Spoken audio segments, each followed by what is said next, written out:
Hi guys, so today I want to talk to you about why I don't take pills. When I was growing up, my mother never reached into the medicine cabinet when we had a headache or any other kind of ailment. We just kind of learned to get over things ourselves. Often when you have a headache, it's because you're dehydrated or something like that.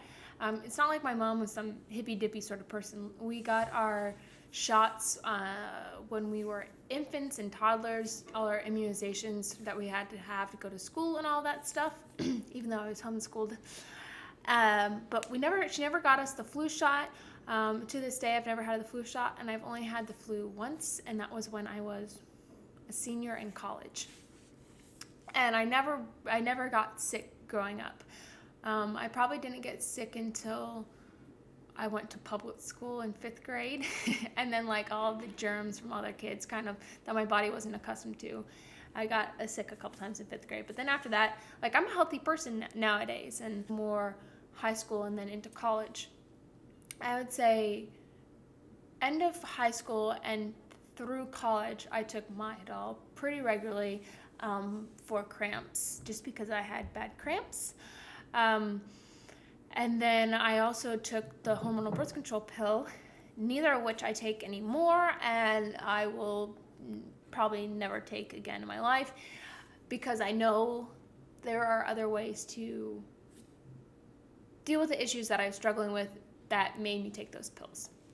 I am not a doctor hate at all. I think doctors do a wonderful thing, and they have a great place in our culture, society, and all of that to help people, really help people when it's needed. But there are certain areas in which like they may not be the best possible answer.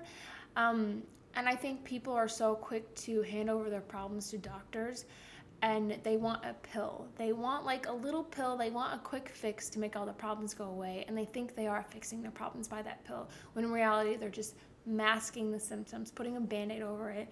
And if you ever stop taking that pill, all of those symptoms are going to come back up, and your problem's still going to be there, and oftentimes it's going to be much worse. But I just want to start by saying I'm not a doctor hater. Like, I love them. I know plenty of doctors. They're great people. But this is just kind of why I don't take pills.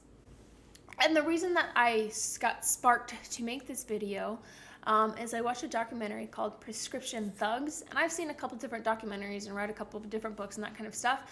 But this one is the just most recent one. So I'm going to point to some of the things I saw in this, little tidbits and facts that kind of make you think. And I just want to share them with you.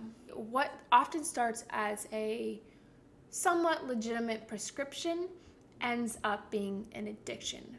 So there was a whole generation of doctors that were taught in school, in medical school, that if a patient comes to you with pain, if you prescribe them oxycodone,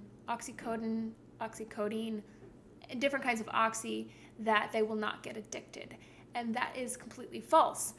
A fun fact that kind of points towards the addiction is when they switched oxy from a crushable pill form into a form that you couldn't crush, prescription rates dropped by 80%. So the pharmaceutical industry is the most profitable industry in the US. In the last 10 years, the top 11 big pharma companies have made over $711 billion. So like I said before, it often starts as a somewhat legitimate prescription that turns into addiction.